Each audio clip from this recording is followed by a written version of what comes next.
Hello, hello, hello. Welcome to the B78 Endurance Hub weekly webinar. If you're joining us for the first time, great to have you here. If you're returning and you've watched some of our previous episodes, hopefully this will give you some more insight into all things endurance sports, all things triathlon, running, biking.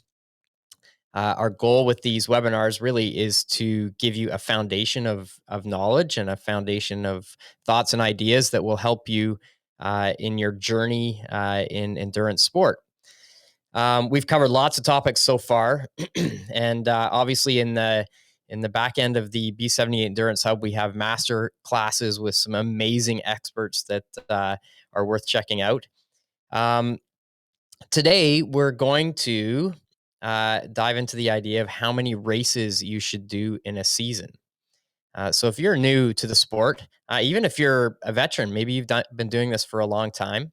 One of the questions we get a lot is, what races should I do, and how many races should I do?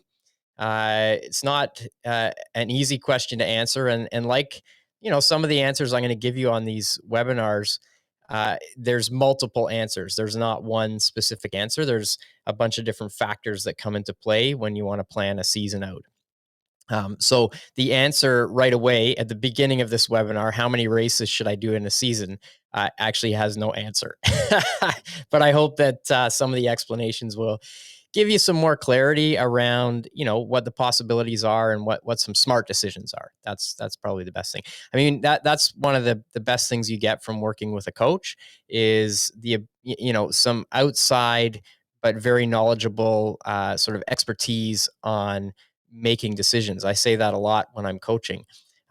One of my primary jobs is just to help people make smart decisions. Even when I was racing as an athlete, in the back end of my career, I've been doing it for 20 years. I knew a lot. I'd experienced kind of everything from ups and downs to victories to massive, defeats and failures and everything in between. And still, even in the back end of my career, I really valued that outside opinion from a coach or, some kind of advisor or expert. So, and that even in the back end of my racing, I've been doing it for 2 decades. It was still valuable to get input on what races to do, because sometimes when you're in your own little world in your own box, it's hard to make those decisions. So this is probably going to be one of our shorter webinars. There's a few considerations that I think you should make when asking the question, how many races should I do in a season? So the first consideration is, do you have one goal or target race? And if so, what is the length of that race? So that might sound obvious. Now, if you've been doing this sport for a long time, chances are you have a goal or a target race that you're looking forward to, or maybe planning a season around. And you've heard me talk about this in previous episodes, where I say start with the end in mind. So always start with that goal or target race that you really hope to perform your very best at. Always start there and work it backwards. Now, does that mean you have to have a goal or target race? Absolutely not. You can just be in this for the love of the sport. Maybe you just love going to races. It's partly social, it's challenging, but maybe you don't have one specific event or one or two events that you're really, really hoping to have massive success at. Maybe you just want to go do a bunch of races because you like going to races. That's also an acceptable answer. In the world of high performance sport, often they're gearing up for one specific event, be it the Olympics or the Ironman World Championships, or it doesn't even have to be that high level. Maybe it's one specific Ironman or one specific World Cup that an athlete will be targeting. But nonetheless, they'll have one or two events in the year that they really hope to rise up and shine for, and they'll taper properly for it and all that stuff. So, but it doesn't necessarily mean that that's the way you have to do it. I mentioned the length of the race because I think that's very relevant. So, when you're planning to get ready for an Ironman event, it may actually cut down the number of races that you do in a season. And I say that because the 12 to 14, maybe even 16-week lead in to an Ironman event, really, really important to get the specific training in for that event. So, let's say you have an Ironman in 12 weeks. In that 12-week window, it's going to be trickier to fit in maybe a sprint race or an Olympic race in there, because the workouts that you'll likely be doing on a weekend, if you have a family and a job that requires you to work through the week, and often that means the longer sessions are going to happen on the weekend. It may hinder your ability to race very frequently, because in my opinion, those longer workouts that you do leading into an Ironman are very, very important. Now, please don't misinterpret that to mean that I don't think you should race. I do think, even if you're doing an Ironman, getting on a start line in that 12 to 14 week window is really valuable. Um, and the reason for that is because, there's an energy that we feel when we race, and getting kind of the nervousness and the shaking off some of the dust is really, really important before something like an Ironman event. I think it's good to have some start lines prior to that, just so that, on the day, it's not the first time you're experiencing that race energy. When I was first starting out, when I did my first Ironman back in 2000, I actually had a very robust racing season. And that's because I was focusing as much on the Ironman as I was on shorter distance races. There was a whole series that we could compete in, and financially, it was pretty decent if we won those races or came in the top three. So I had a whole season. I probably raced 10 times in the 16-week lead in to the Ironman event. And I had great success at the Ironman. And those races were everything from sprint distance to Olympic distance, and yes, to a half Ironman. So that's a nice segue into, something like an Ironman event. Another race that I think is valuable for people to do is a half Ironman event. The timing of that is really important. Obviously, you don't want to do a half Ironman event the week before you do an Ironman. I would say at the very latest, maybe 3 weeks out is a good time window. Typically, when we're building Ironman programs, the 3 week window is the last big opportunity. 2 or 3 weeks is the last big opportunity for a really big effort, and then you really have to kind of trim things down going into the race so that you don't overload yourself.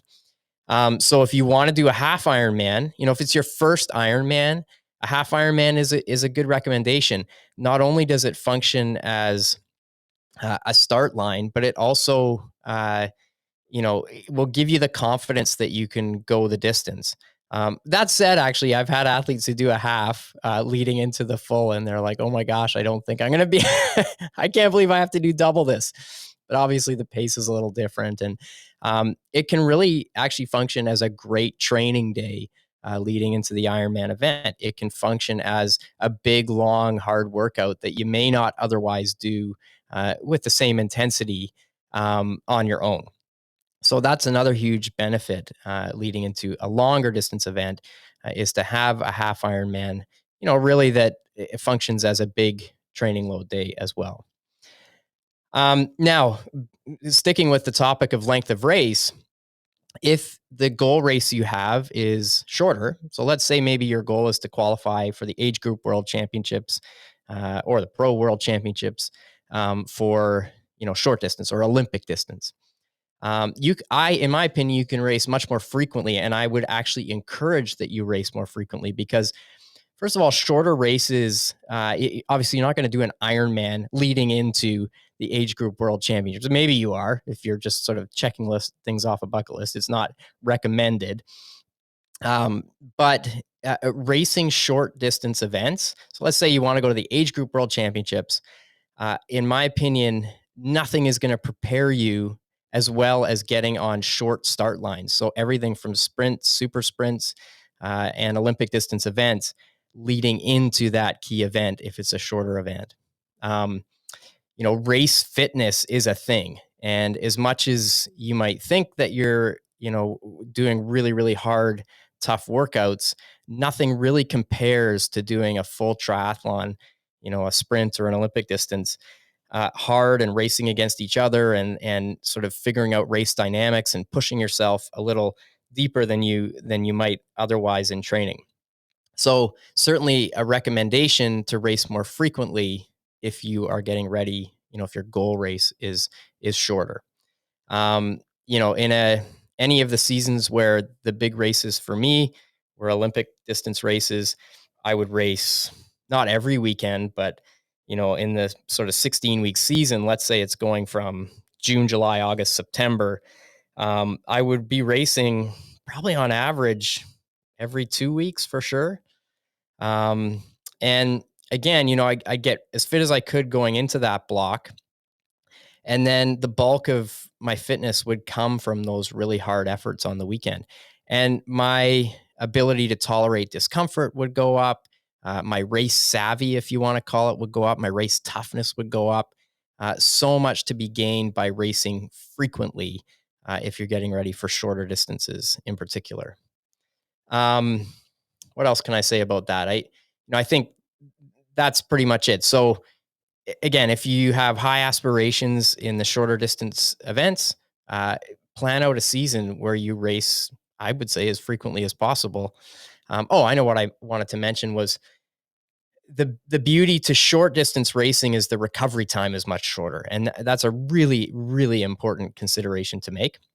So if I do a sprint distance triathlon on a Sunday, for example, I get a lot from that particular effort. I get a lot of fitness boost and race toughness from that effort, but it doesn't take me like 2 or 3 weeks to recover from. It takes me like a few days to recover from. And that means you can kind of bounce from weekend to weekend, getting those really good hit outs and gain some fitness. Now you might want to have a week in between so that you can get back to training and not lose touch too much with some of the foundational principles of actually training.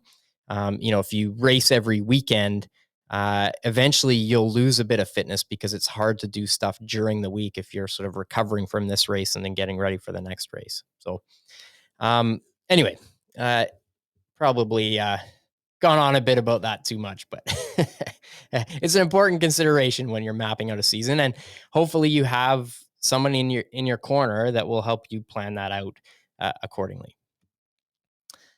So, how long is your season? Touched on that a little bit. You know, a race season. Gosh, I mean, they can be fairly long. Often they're at the not the mercy, but they're at the, you know, they're a timing thing. So if you live in North America, your race season is probably like June, July, and August, maybe into September.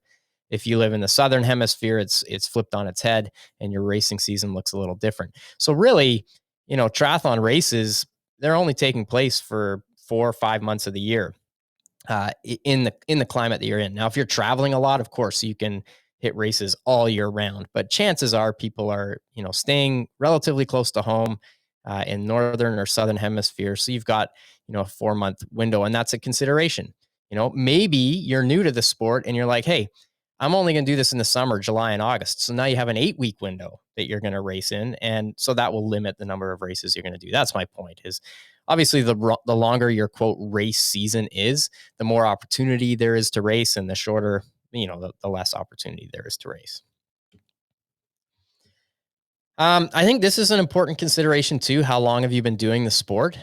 Um, if you're a veteran in this sport, maybe you've been doing it for 10, 15, 20 years, the load and the sort of energy it takes to race will likely be a little bit less, meaning, how the game works, there's no surprises, you maybe know how soon before the race you want to arrive, and you're not spending extra energy trying to figure everything out. So with that in mind, maybe you race a little bit more because it's less of an energy expenditure, and it takes less out of you in a way. If you're brand new to the sport, maybe you don't need to race every weekend. If you're brand new, maybe you say, okay, this is something I'm going to do in the summer, Northern Hemisphere, June, July, August. I want to have like a really good effort at an Olympic distance race at the end of August. And so maybe I need a couple of events going into that. And maybe they're progressive. So if you're really brand new and an Olympic distance race, it's going to take 2.5, 3 hours is like a big challenge for you. Maybe the first race you do is a super sprint. Maybe it happens where the swim's in the pool. Very, very short. You get used to doing the transitions. Um, and then maybe the next one is a sprint race, and then maybe the next one is your Olympic distance. So it's a little bit progressive in terms of the distance. Same with an Ironman. Maybe it's your first Ironman. So you start the season, maybe you do 4 races. You start the season with a sprint, and then you go do an Olympic, and then you do a half Ironman, maybe 3 to 6 weeks out of that Ironman, and then you do your Ironman race. So um, how long you've been doing the sport is something to consider. If you're brand new, start with a few races in the season and make them short and easy to manage and easy to train for. And I think you'll get a lot more enjoyment out of it. If you've been doing the sport for a long time, maybe you want to stack them up a bit in the season, get really race tough, and then really punch one out, at the end of your season. So last consideration to make, and then we'll wrap up. What's your budget? This is kind of obvious, but races aren't cheap, especially if you're traveling to them. Entry fee alone. Oh gosh, probably little local sprint race, probably $100 or so. I actually don't even know the answer to that. But they're not super cheap. And then certainly Ironman, you're getting 500, 600, $700 often in US dollars. So budget's a real consideration. And we haven't even factored in, traveling to that event. Maybe you need a hotel. Often people run into other equipment needs when they race. So maybe you want to get an aero helmet or you know some a race suit, an aero race suit, or there's all kinds of other expenses that come into play when we race. So I think it's important to consider what your budget is. When I was first getting into racing, I basically had no budget. I was depending on the fact that I might win a little bit of money at these events. And so I drove around in a Volkswagen van, and every race I went to, with the exception of probably a big one at the end of the season, I could drive to. I had a Volkswagen van, so I would sleep in my van and race the next day. So my expense load was very, very low. And if I won some prize money, it was a huge bonus. And it was back when a race entry was probably 40 or $50, I think. Now, gosh, it's 3, 4 times that for those smaller races usually. So, different time, but certainly in my early years, it was budget was a huge consideration, and I would have one race a year that I would likely travel to. Maybe it was a bigger Ironman event or a World Championship event, and that was usually a very large expense that I had to consider. So the bulk of my season, was much easier to manage financially. On the same note, I would highly recommend, if you're just starting out, a beginner, do your best to race close to home. If you're a beginner, there's no need to jump on a plane and pack your bags and fly to Europe to do a race, unless you're tying it in with a family vacation or something. And so it doesn't really matter. But as soon as you add all those other factors, not only does the cost go up, but the logistics go up. And if you're brand new to it, you don't want all this other stuff like packing and unpacking bikes and doing all this other stuff that can potentially lead to issues if you're new. If you're new, look for a local grassroots event that's put on by a local organizer. They're tons of fun. Doesn't really matter what distances it is, as long as it's on the shorter side if you're new, and do that. There's nothing wrong with that. There's no matter what province or state you live in, if you're in Northern Hemisphere, usually there's a whole bunch of little races that you can find, and they're awesome. I've done races where there's like 50 people on the start line, and they're some of my favorite memories because they were so small, but really well run, and usually a keen local race director just throwing something together, and it's pretty great. So anyway, those are the things to consider. When considering how many races to do. Again, my apologies for the very vague answer, but there isn't one answer. It's different for everybody. It's different on what your goals are and how long you've been doing the sport, and obviously what your budget is. Okay, that's it for today. Thanks for joining us, and we'll look forward to seeing you on the next one. Take care, everybody.